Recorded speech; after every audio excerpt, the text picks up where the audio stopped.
আমরা সবাই ডিস্ক প্রলাপসের নাম শুনছি, অর্থাৎ যে কারণে আমাদের ব্যাক পেইন হয় এবং লোয়ার ব্যাক পেইন হয় এবং আমাদের মেরুদণ্ডে ব্যথা হয়। মানে সেই জিনিসটা কি আমি আজকে আপনাদের একটু বোঝানোর চেষ্টা করছি। যেহেতু পড়তেছি মেডিকেলের বই, সেহেতু আপনাদের একটু বোঝানোর চেষ্টা করছি। যারা জানতে চান তারা দেখতে পারেন, আর যারা জানতে চান না তারা স্কিপ করে যেতে পারেন।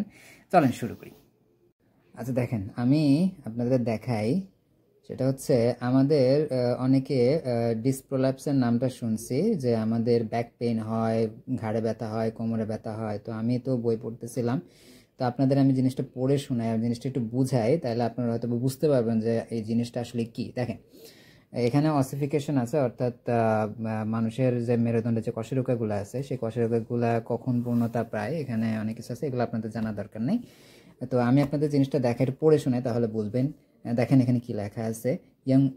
In young adults the discs are very strong, however after the second decades of life অর্থাৎ 20 বছর পরে degenerative changes set in resulting the weakness of the annulus fibrosus।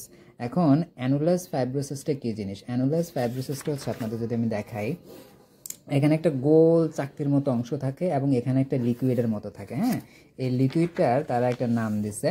এই দেখেন, when the disc subjected to strain মানে যখন এই ডিস্কটা এখন টান খায়, যখন the annulus fibrosus may rupture leading to the prolapse of the nucleus pulposus। এই নিউক্লিয়াস পালপোসাসটা হচ্ছে এই যে এটা নিউক্লিয়াস পালপোসাস, এটা একটা তরল অংশ কশেরুকার মধ্যে থাকে, যেটা আমরা মজ্জা বলি সাধারণত। আপনারা দেখবেন মুরগির ঘাড়ের হাড্ডি যখন আপনারা খাবেন, তখন দেখবেন যে ওই যখন পরিষ্কার করবেন, ভিতরের দিকে একদম লম্বা একটা সরু তারের মতো নরম একটা জেলের মতো যাইতেছে, ওইটা হচ্ছে এটা। মানে মানুষেরটা এরকম হয়, আর ওইটা তো ওই রকমই হয়। এটা হচ্ছে, এটাকে বলে হচ্ছে এই যে নিউক্লিয়াস পালপোসাস। আচ্ছা, তো পরে কি লেখা আছে? It is commonly referred as the disc prolapse, অর্থাৎ ডিস্ক, আমরা ডিস্ক প্রোল্যাপস বলি, এটা ডিস্ক প্রোল্যাপস, অর্থাৎ ডিস্কটা, অর্থাৎ এই যে গোল চাকতির মতো অংশ আছে, এই ডিস্কটা সরে যাচ্ছে। হ্যাঁ, প্রোল্যাপসড হয়ে যাচ্ছে, এর ভিতরে যে মানে আঠালো জিনিসটা থাকে সেটা সরে যাচ্ছে। It may occurs even after a minor strain, অর্থাৎ আপনার 20 বছর বয়সের পরে আপনি যখন খুব মাইনর কোনো টানও খাবেন, তখনও এটা প্রোল্যাপসড হতে পারে। সুতরাং be careful about your spine. In addition to prolapse of the nucleus pulposus, internal may also take place। এখানে অনেক ধরনের জিনিস হতে পারে। তারপর লাস্টে যেটা দেখেন, সেটা দেখাচ্ছি, সেটা হচ্ছে disc prolapse is usually posterior lateral. Posterior lateral মানে হচ্ছে, ল্যাটারাল মানে হচ্ছে পার্শ্বিক, এবং পোস্টেরিয়র মানে হচ্ছে পেছনে, অর্থাৎ এইটার পেছনের দিকে জিনিসটা আছে। এটা আপনাদের না বুঝলেও চলবে।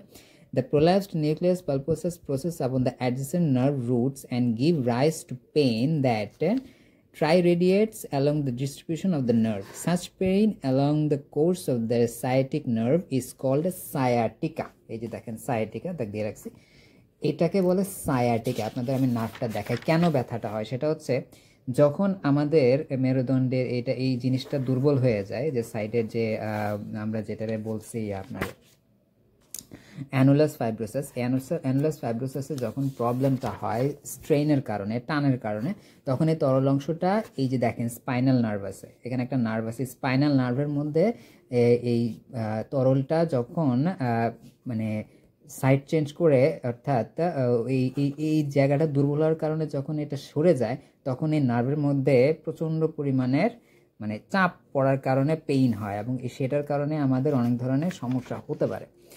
ঠিক আছে, তো এখন আপনারা যাদের জানার, এসব বিষয়ে জানার খুব আগ্রহ, তারা হয়তো বা কিছুটা বুঝতে পারতেছেন যে আসলে এটা কেন হয়। এবং সুতরাং আপনারা আপনাদের মেরুদণ্ডের অত্যন্ত যত্ন নেবেন, রেগুলার নর্মাল ব্যায়াম করবেন।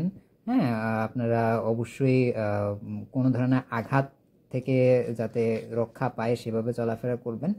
এবং 20 বছর বয়সের পরে জিনিসটা আস্তে আস্তে কিন্তু দুর্বল হয়ে যায়। 20 বছর আগ পর্যন্ত কিন্তু এটা প্রচণ্ড স্ট্রং থাকে। সুতরাং কেয়ারফুল থাকবেন। ধন্যবাদ।